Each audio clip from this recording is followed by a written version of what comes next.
Thank you, Michelle. Before we talk about this year's Following the Money report, I wanted to thank you all for participating in this webinar with us, and I wanted to say a few words about the U.S. Public Interest Research Group Education Fund.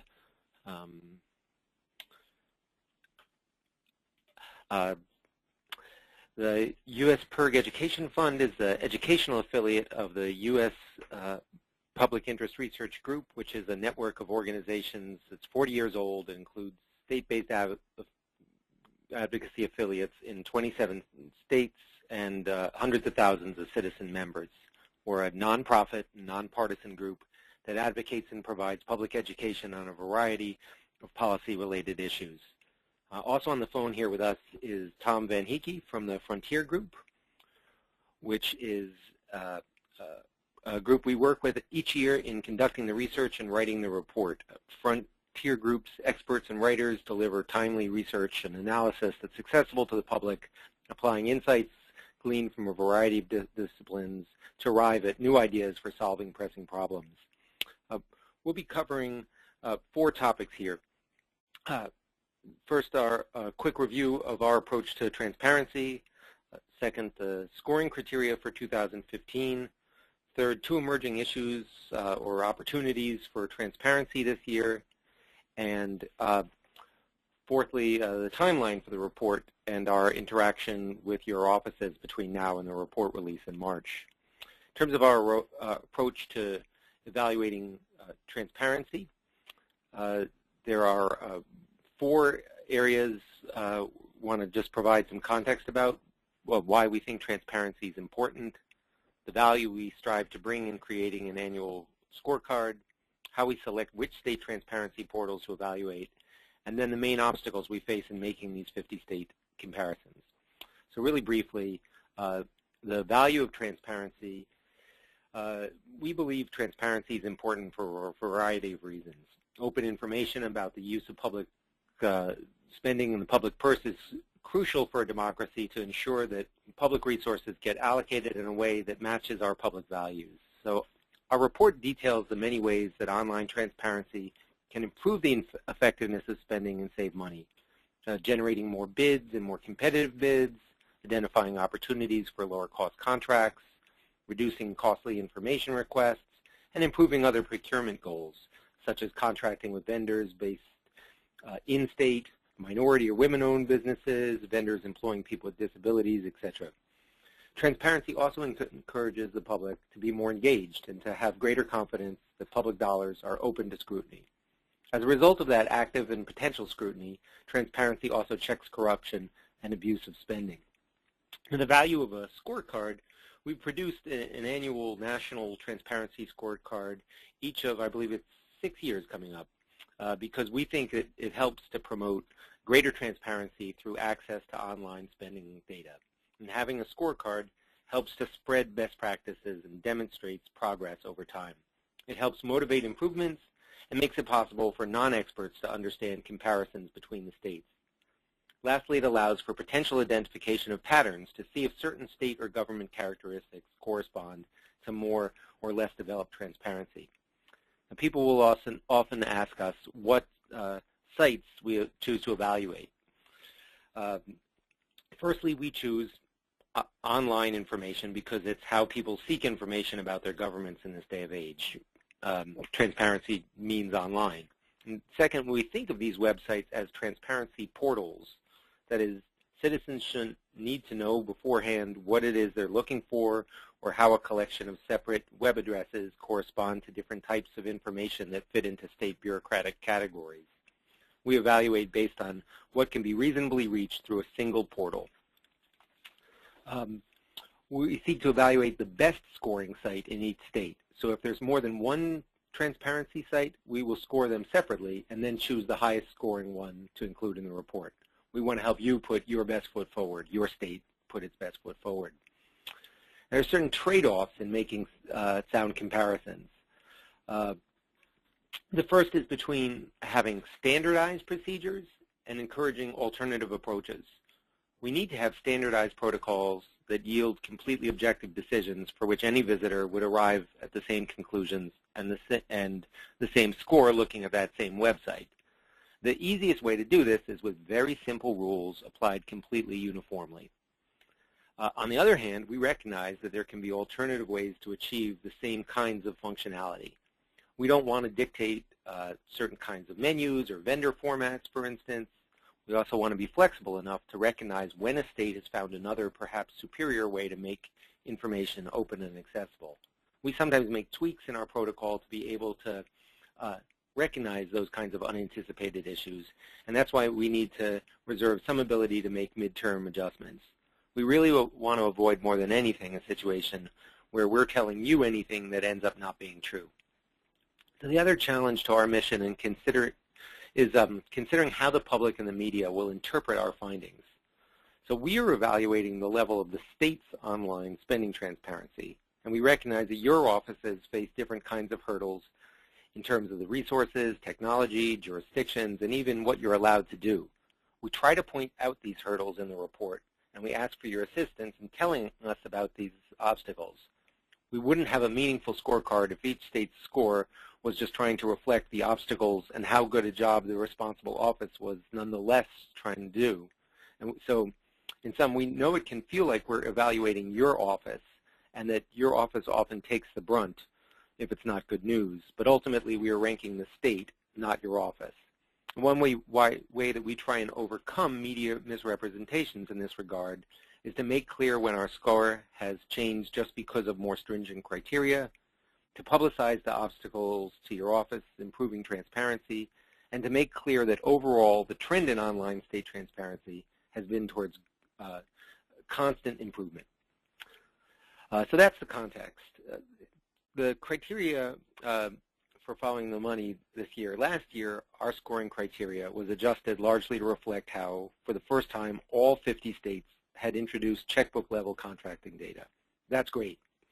We placed more of an emphasis on shining a light on off-budget types of spending that wouldn't ordinarily receive public scrutiny or the normal checks and balances of the annual appropriations process. We also realized that with the focus on the information that is included on state websites, this can potentially obscure consideration of the information that might be missing from those sites. We wanted to recognize where states are being open about what kinds of data are included and not included.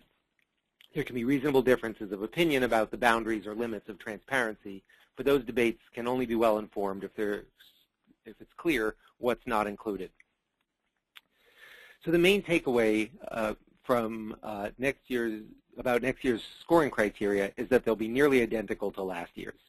We received consistent feedback about the value added by our last year's adjustments to the scoring criteria. So we'll again be featuring in the text of the report additional innovations found on your websites. But the basic criteria we will examine will be the same, or almost completely the same. The point allocations between different categories and subcategories will probably be revised to reflect advancing best practices. So again this year, though, there are going to be 4 main criteria. They're contracts, quasi-public agencies, economic development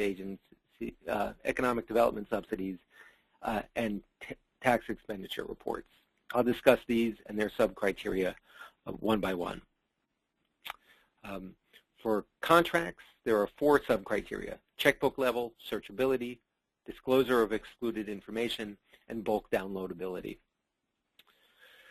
When we talk about checkbook level, we mean individual expenditures made to vendors, just how your checkbook looks. So you would see the name of the company receiving the payment and the amount paid. The best practice is also, just like a checkbook, to include the date of the payment. And every state has an online checkbook. I think most people joining us today know what this is. In order to receive full credit, the payment made to vendors must be in a list or database. Systems where users must open up the actual contract to see how much money was paid will not receive full credit. And the reason is that having the spending data as a list or in a database is just much more user-friendly and accessible. A lot of contracts can be confusing and hard to understand, especially if you're not an expert in the field. We want this information to be accessible to every resident. They shouldn't have to hire an accountant or an attorney to understand how their tax dollars are spent. Searchability. This criteria is unchanged. Users should be able to use a search interface to sort through various payments made to vendors and to pull up a specific list of payments. The best functionality allows visitors to discover valuable information even when they don't know what they were looking for. In order to receive full credit in this year's report, the checkbook must be searchable by name of the recipient, keyword, and purchasing agency. We'll likely, again, credit this year for keyword sub-criteria if users are able to search by the fund that the money came from. Users must be able to search for the full vendor's name. This was an issue in a few cases. Being able to search by the first or the second letter of the first and second letter of the vendor's name, again, won't receive full credit.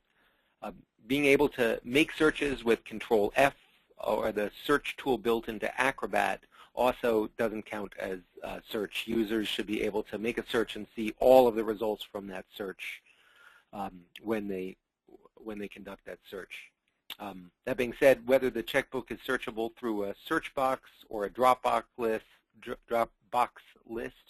both are good practice and will receive full credit in the upcoming report. Excluded information disclosure was a new criteria last year. Last year in this webinar, we talked about trying to measure the completeness of state transparency reporting.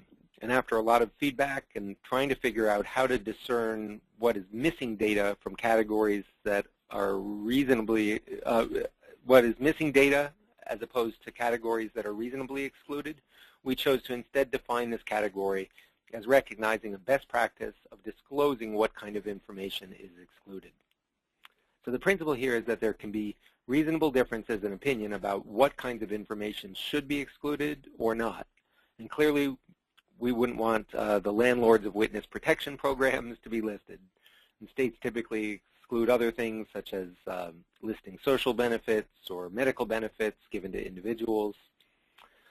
As I'll discuss, there are also differing views about posting salary and benefit information of employees. The point is that there should be debate about what's included, but that can only happen if these exclusions are made abundantly clear. This also makes people better informed if they try and work with aggregations of checkbook-level data. So to receive full credit, a state should spell out what categories of spending or entities are excluded. General information, such as merely that salaries or that confidential information is excluded, isn't sufficient, nor is information that might be very specific to the people administering your website, but would be meaningless to a normal visitor, such as citing the statute that prescribes what should be excluded, or stating that it only includes the information on a specific accounting system that very few people are familiar with. Very few people would also understand the boundaries of, quote, paid by the state, unquote. The point is to give an indication of where those boundaries end. Moving on to bulk downloadability. This is the last sub-criteria under contracts. For several years, we've recognized transparency websites for allowing users to download the checkbook data as a CSV, Excel, or other kind of file. Being able to download the checkbook data allows users to identify trends in state spending, such as the proportion of payments awarded to in-state vendors or the changes in spending on budget items over time. And last year, we expanded the downloadable criteria to include bulk downloads, where users can download all the checkbook data at once. According to the Sunlight Foundation, which is one of the national authorities on open data, bulk access to information is often one of the simplest and most direct steps a government entity can take to share information with the public. So to receive full credit again this year, the list of payments made to individual vendors must be downloadable in bulk. The checkbook data must be downloadable by complete year, quarter, or at least month.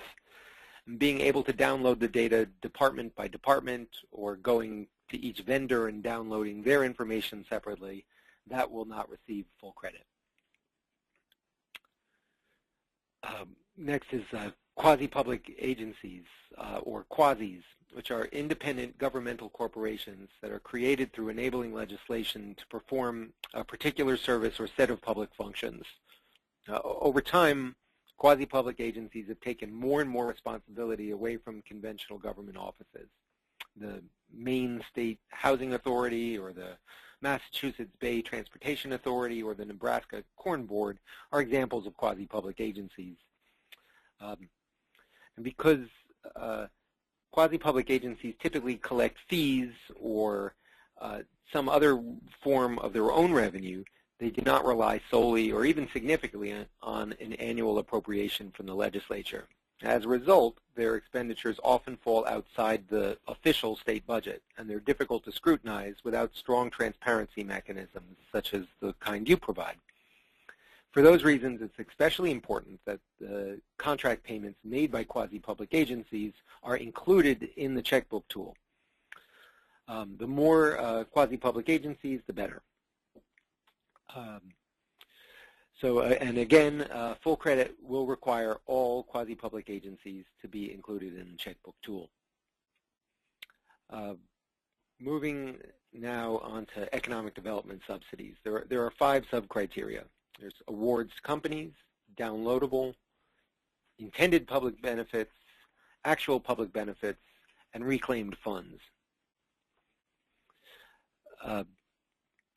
State and local governments allocate an estimated $50 billion plus each year to private entities in the form of economic development subsidies. These incentives, which can take the form of grants, loans, tax credits, tax exemptions, etc., are awarded with the intent to create jobs and spur growth. Yet some of these expenditures and their outcomes are not fully disclosed. Disclosing subsidy payments is especially important because the awards are often granted without a formal procurement process. And once a program is established, expenditures typically continue each year without requiring ongoing approval by the legislature each budget. There's a particular need for strong transparency here. So to receive full credit this year, transparency websites must post the individual subsidy payments awarded to individual companies in a list or database. Specifically, we're looking for subsidy payments awarded to recipients through the 5 largest subsidy programs in each state. So, Good Jobs First, a national nonpartisan organization that has compiled the largest database of state subsidy awards, released a list last year of the largest subsidy programs in each state. And we intend to again use that list for this criteria. If a state has only 3 or 4 large subsidy programs on that list, we'll again weigh the other programs more heavily. If a transparency website does not post subsidy information itself, but rather provides an obvious link to the economic development website that itself contains the database or list of subsidy payments, we'll again award credit as we have in past years, assuming that's a user-friendly connection between the clicks there. The downloadable subsidy information is similar to how states' contract data should be downloadable. The list of subsidy recipients, subsidy amounts, and other subsidy information should also be downloadable. Credit will be given based on how many of the largest subsidy programs in each state fulfill this criteria. Economic development subsidies are awarded with the explicit goal of growing the economy.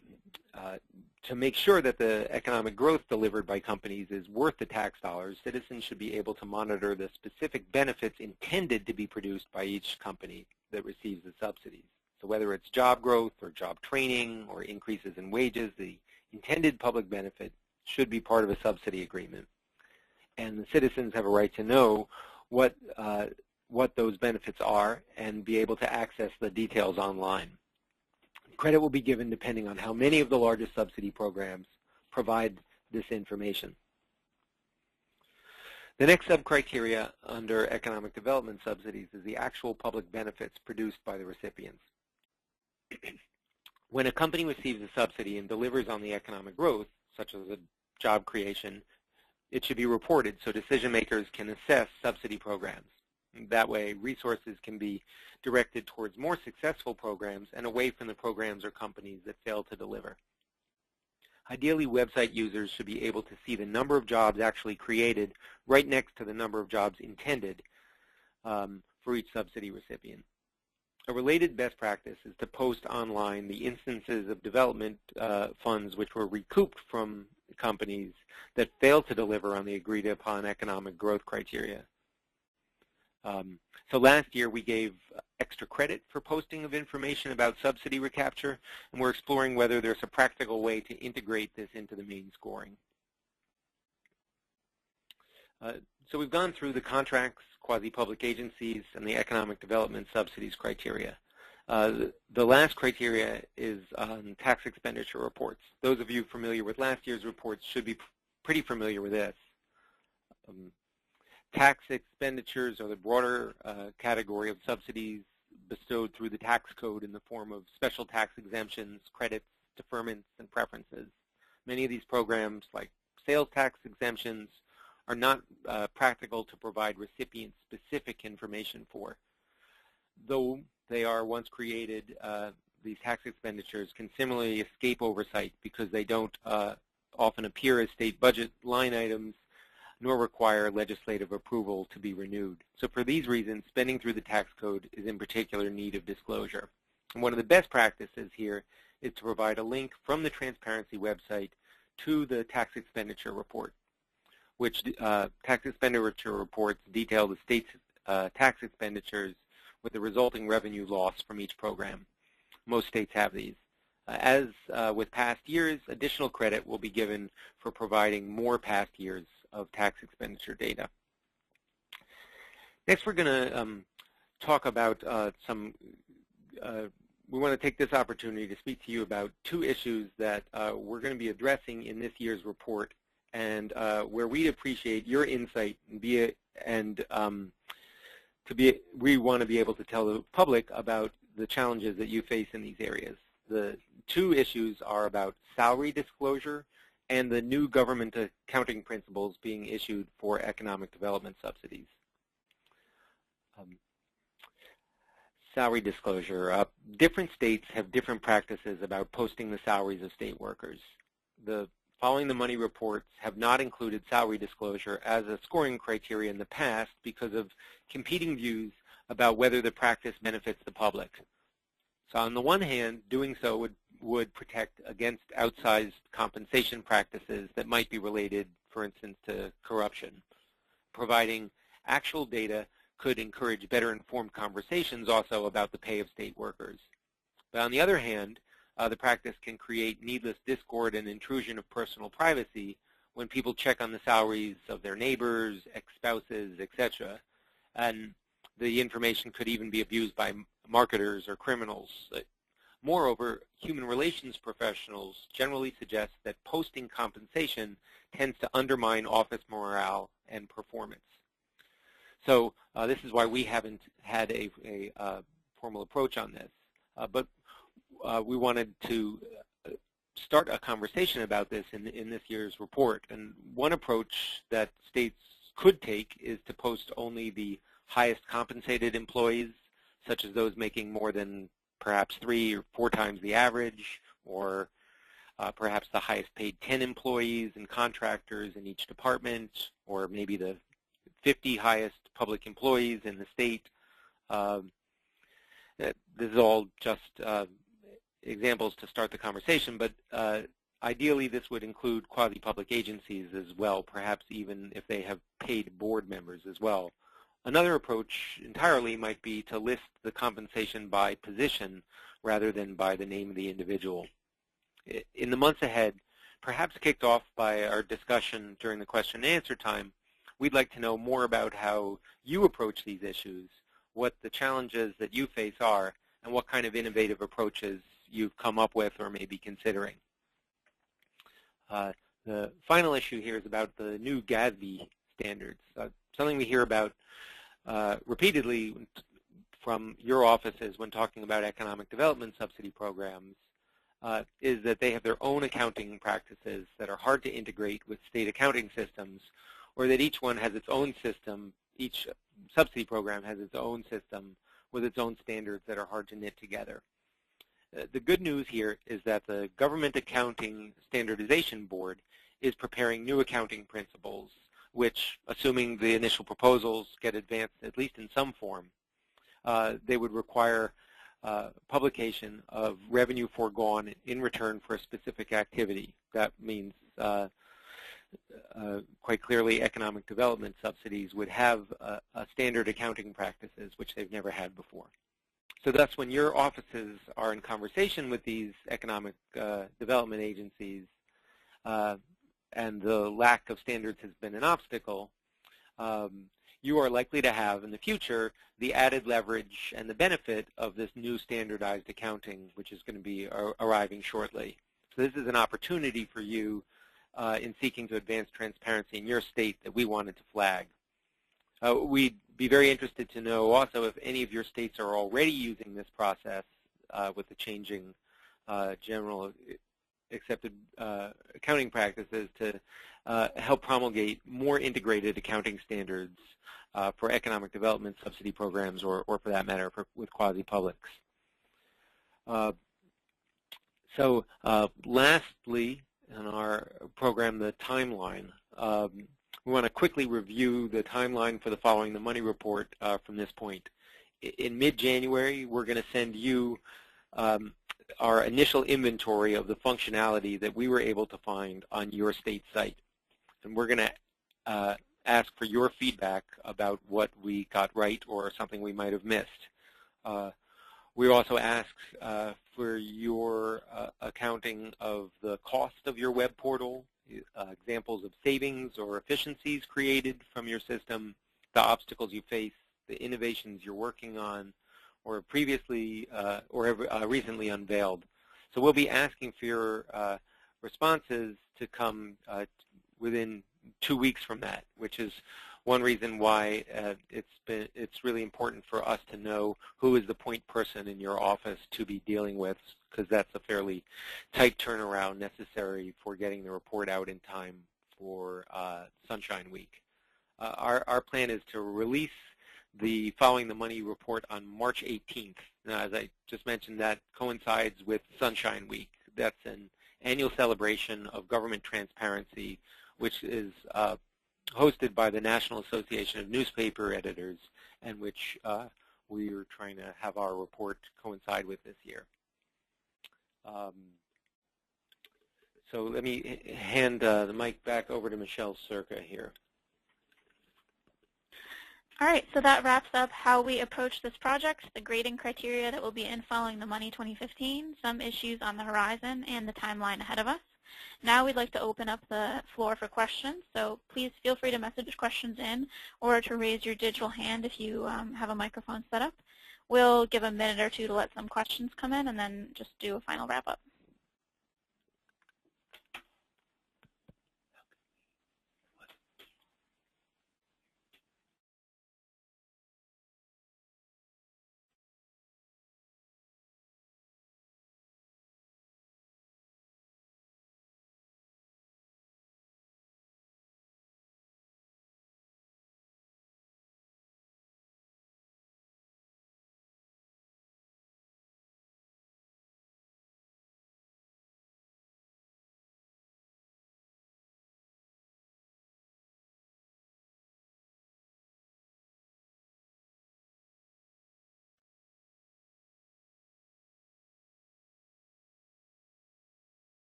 Okay, so the first question is really easy to address. The source of the 5 largest subsidies, it is good jobs first. It's also the 5, but even more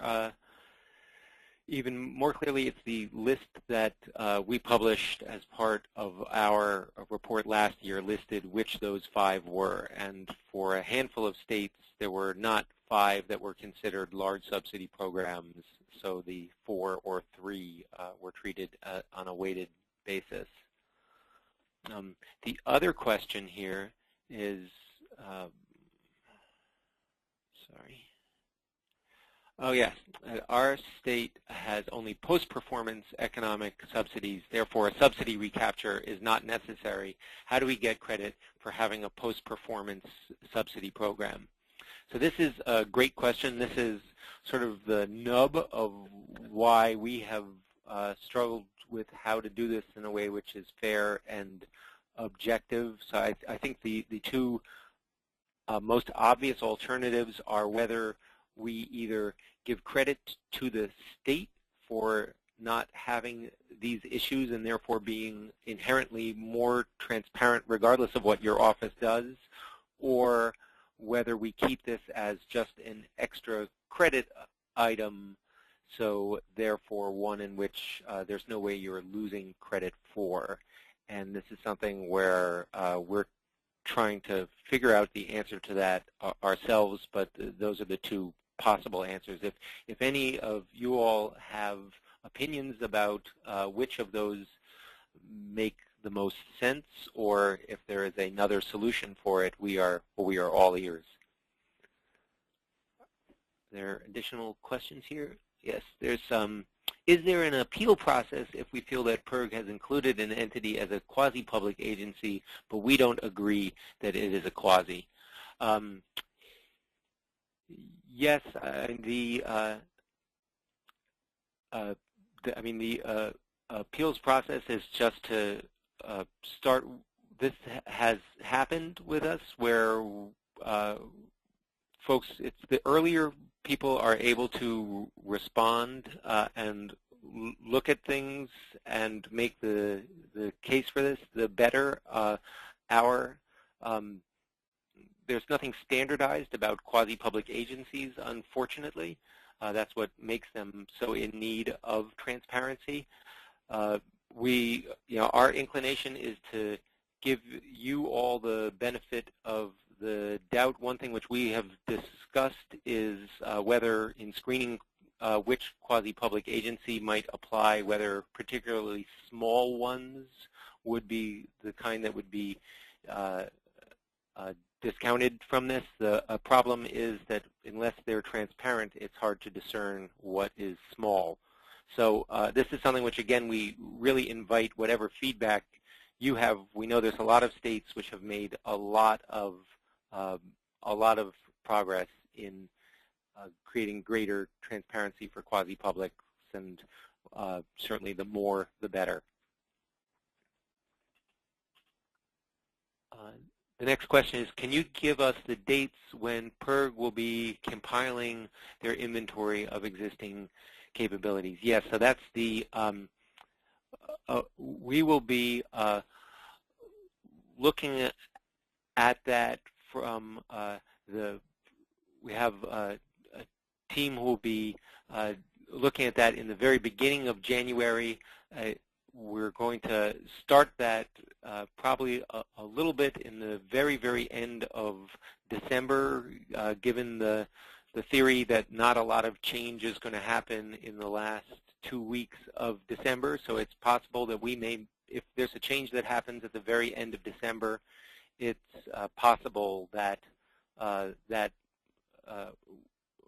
will be missed in that, and that's why, again, it's important that we're hoping people are able to receive those inventories early and be able to look at them.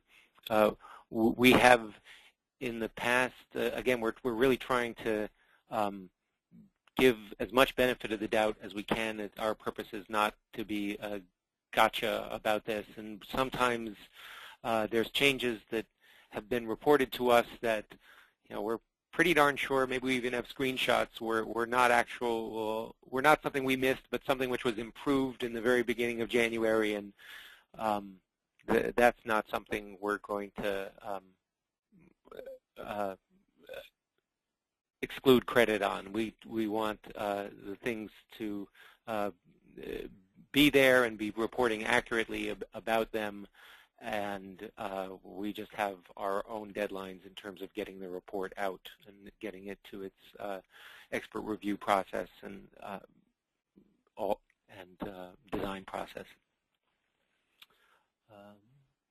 When we talk about reporting by positions, the next question goes, would position categories count? That's an interesting question. With a range of salaries that are possible for each. Oh, that's interesting. So, so this is this is the type of thing where I guess what I would do is invite whoever's questions is to tell us more information about this, because I think from the public's point of view, they want to know how much state employees are being paid. You know, is a teacher being paid $100,000, $200,000, $20,000? This might be a way to provide that kind of information.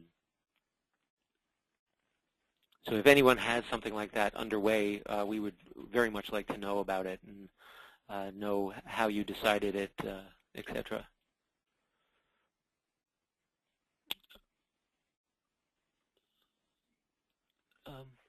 So the next question says, our office does not now have ready access to the detailed information on much of the economic development information that you're looking for. Is there any way to recognize these kinds of limitations? The answer is a yes, but it's not a yes that is going to fully be, is not going to be a yes that you're going to address all your needs on this, which is that the more information you can give us about your limitations, we want to make that clear in the text of the report. We don't have a way, and your approach is not to kind of mark on the curve of whatever limitations you face in terms of the grading. So your state will have a lower score if those limitations are keeping you from being able to do that reporting and having access to that reporting. But the more information you're able to give us about those limitations, the more we'll be able to be clear about how that doesn't derive from failures of your office. Do we have any other questions?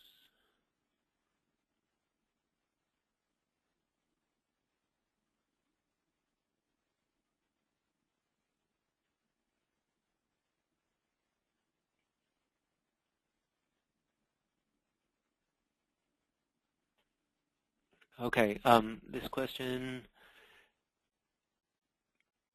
there's a question here about state law limiting the information that can be given. Will there be partial credit for adhering to the limits of state law? So the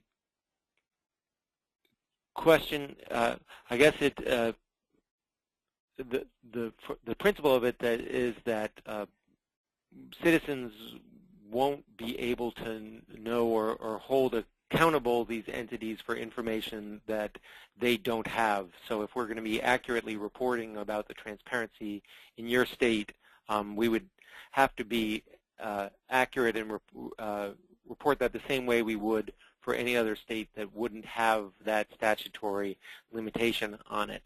What we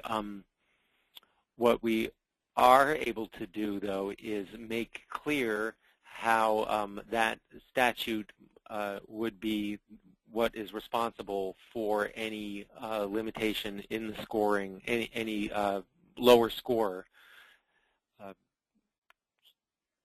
So the answer is we still are going to be giving credit based on what's actually on the website, but we want to be clear about where those limitations come from, and we ask for your help in being able to make that clear to the public.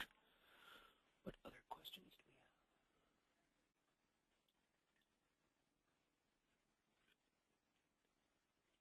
do we have? So I think that is it. Is there anyone who has the electronic hand raise who might want to ask the question that way? What? Oh, yes. Is there a contact person phone number? Yes. Let me, I'm going to actually take this opportunity to hand it over back to Michelle Circa, who is your contact person for this. Hi, so as Phineas mentioned, this is Michelle Circa, S-U-R-K-A. If you have any questions that go unanswered after this webinar, definitely feel free to email me at msurka@pirg.org. You've gotten a bunch of emails from me already, so you probably have it saved somewhere. And then my phone number is 617-747-4386, and definitely feel free to call with any questions. So we're going to wrap up. If there are any questions that have gone unanswered, then we'll try to answer them. Oh, it looks like there are a couple. So we'll answer them individually to make sure that you have every question answered. So thank you again for attending the webinar. The last thing we want to say is that we'd like to extend ourselves as resources to you in whatever way possible. I know that among those in attendance today, there's a lot of hard work going on. So if there's some way we can help, such as clarifying anything said in this webinar, discussing these issues with other public officials or journalists in your state, or anything else, please let us know. And again, thank you so much for attending. And this whole presentation will be sent out to you in an email by next week. All right, thank you.